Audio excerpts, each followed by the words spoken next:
TCP Exchange, example of involuntary change. In case of involuntary change, all ticketing data are copied from the original ticket. No new fare calculation is done. Here you can see original ticket, Prague, Warsaw, Chicago and back. But because this flight Warsaw Chicago was cancelled, we have new booking here via New York. So instead of two coupons, Prague Warsaw and Warsaw Chicago, we will have three coupons: Prague Warsaw, Warsaw New York, and New York Chicago. Return travel is the same. So I will click on this icon, TCP, and TCP will be open, PNR will be open, and we can start.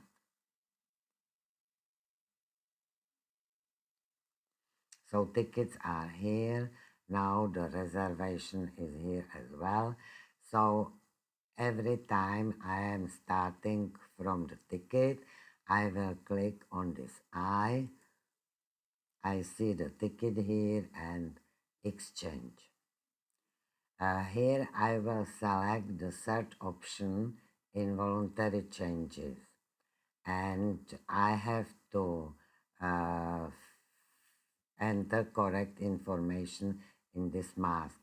So I will select all segments, and you can see that segment number 4 and 5, all ticketing data have been automatically copied from the original ticket here.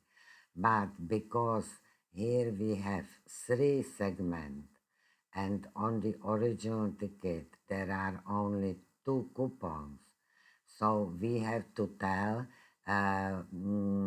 from which coupon the ticketing information should be copied. So I will click on Add Details and I will copy the ticket information from the first coupon.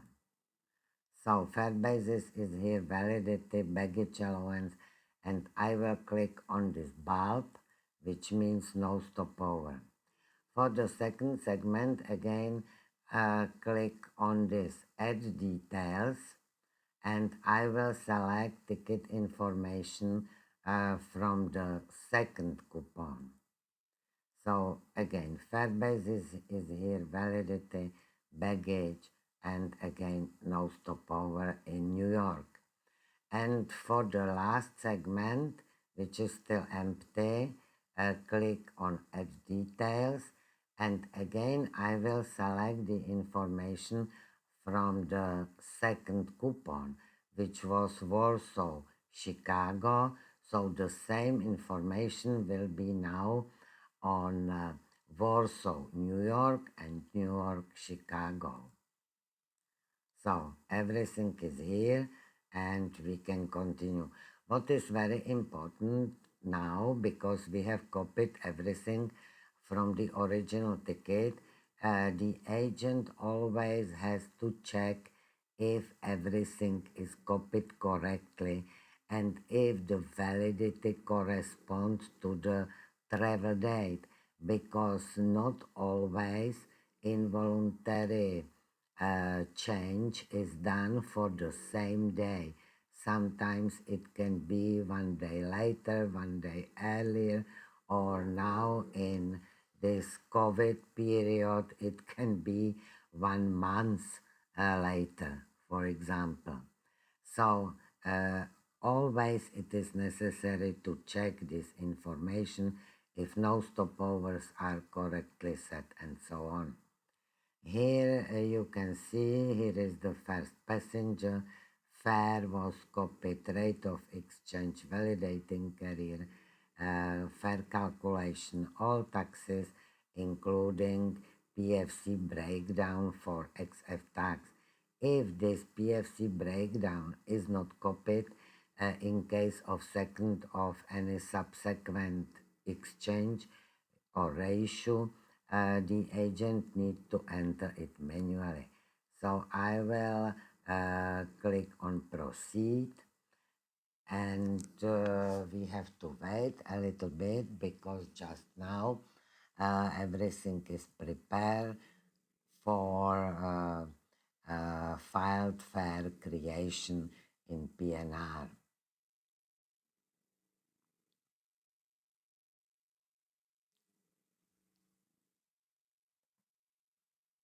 So now it is done, and on the left side you can see the original ticket, and here you can see how the new ticket will be issued. You can again check everything, fare basis, fare, taxes, everything. And here it is also important for involuntary change, so no penalty is automatically marked as a default. And here you can see the scheduled change. In case that this bulb is on, so SKCHG will be printed on the first position in endorsement box, and the agent has to add Y. So for example, due to oh, 3 15 of May cancelled. In case that you have some instructions from the carrier that they don't want to have the schedule change on the first position, for example, they would like to have invol, so you can click on this bulb, and this CHKG will disappear, and you can enter, for example, invol. So it depends. Automatically, automatically is SKCAG, but the agent can change it to invol. Here is comparison table, everything is zero. The difference is zero because everything was copied from the original ticket. No new fare calculation was done. The second passenger can be copied because um, here is the same passenger type code for the second passenger, so we can copy it. I will confirm that both passengers have the same passenger type code, and I will confirm that fare basis validity baggage allowance were copied correctly, that we have checked it, and store the fare. So now the filed fare mask for both passengers and exchange mask for both passengers are prepared in your PNR in the system, and so it will take a little bit, so we have to wait, and when it is done we can issue the ticket. You can see what TCP is doing just now, copying filed fare for the ticket, creating exchange mask for the first ticket, then there will be creating exchange mask for the second ticket, and so on. So it will be completed very soon, and we will check the mask and can issue the ticket. Now,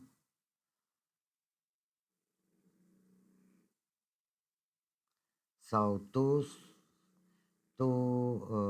file fare mask will be stored in the PNR, and we can again click on this eye and we can check them. So you can see the mask exactly as they are stored in your PNR. This is filed fare for the first passenger and exchange mask including taxes for the second passenger. The same can be checked for the second passenger. Everything is the same. And now we can click that we would like to issue the ticket. You can see these two tickets will be exchanged, and I have checked everything so I can confirm it and click issue. Issue.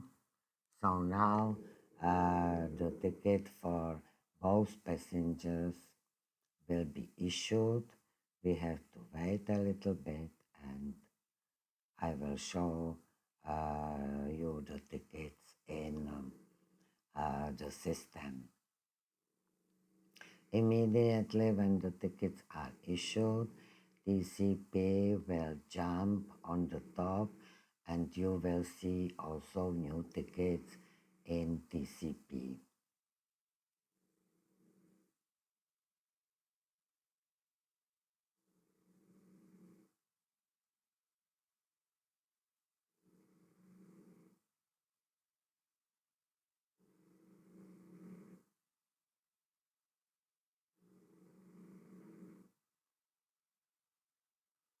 So now the ticket for the first passenger is done. You can see new ticket number.